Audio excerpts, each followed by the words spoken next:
everyone, this is Cameron with the Burnside team at Keller Williams Real Estate. Very important call today because we're going to talk about something that, if done correctly, is going to avoid so much heartache, issues, problems, financial struggles down the road. And that is by having your personal residence in a trust. Now, don't turn off the video, don't delete the email quite yet. I'm only going to take a few minutes to explain this, but I see so many problems happen because this has not been done. So in this video, I want to talk about the 3 advantages that I see most often when people have a trust and have it in place.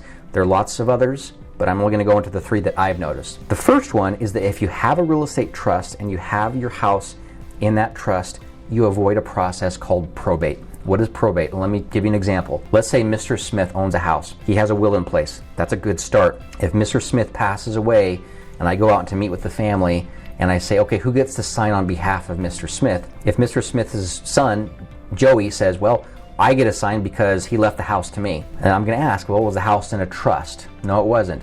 Then even though there was a will in place, the house would still have to go through probate, because even though there was that will, Joey's going to have to be named as that personal representative of the estate of Mr. Smith simply because there wasn't a trust. So a lot of folks will say, I'm not going to worry about a trust. I've already got a will. That's a great start, but it doesn't avoid probate. If you have a will in place, we don't have to do that. And of course, a lot of people have heard horror stories. I've seen them firsthand, that if things go through probate, it can get very expensive. It can take a very, very long time. You can have families who are getting very angry and upset with each other because one wants to be the personal representative or someone else. That's where you hear some of those famous feuds happen. So first advantage, it avoids probate.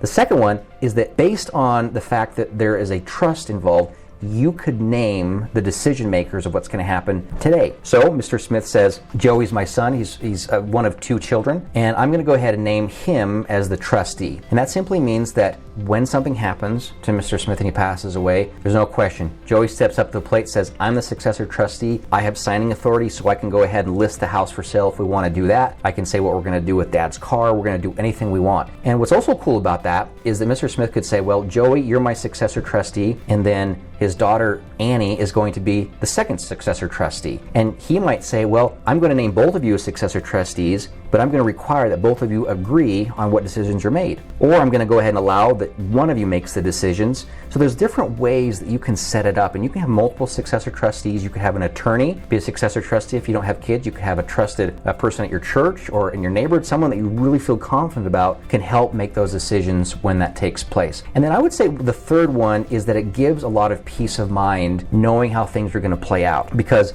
a lot of folks, and I see this happen, especially within families or larger families, people start to kind of question and ask, well, how is this going to play out when Dad passes? And if you have a trust in place, everything can kind of be spelled out. Well, you're going to have a trust, and you're going to have a will in place, of course, and so you know what's going to happen at the end. So I would say it gives a lot of peace of mind to the homeowner and to the rest of the family or the people that are associated with him, because now you're not having to stress and worry about that, once Dad or Mom or Grandma or Grandpa passes away, things can change dramatically within a situation, within a family, within a group of friends, within neighbors even. And so it's nice to be able to spell all that out up front. And there are other advantages. I'm not going to go into all of them. But what I want to really, really stress on this is that if you don't have a trust and you have a house, and even if you don't have a house, give me a call. I want to talk to you about some of the advantages. Trusts are not very expensive to set up. And especially considering how much money they can save you, they're worth every penny. I think everybody who owns real estate should have a trust. So give me a call. I hope this video has helped out a little bit, maybe open up your eyes to a couple of things. I know I've certainly benefited from having a trust, and a lot of people that I know have also done that. So make the call today. Give me a buzz, and let's talk about some of those advantages. I'll put you in contact with a good attorney, and we'll make that happen and save you and your family or people around you so much heartache down the road. It's going to be worth it 10 times over. Have an awesome day, and look forward to talking to you soon. Bye.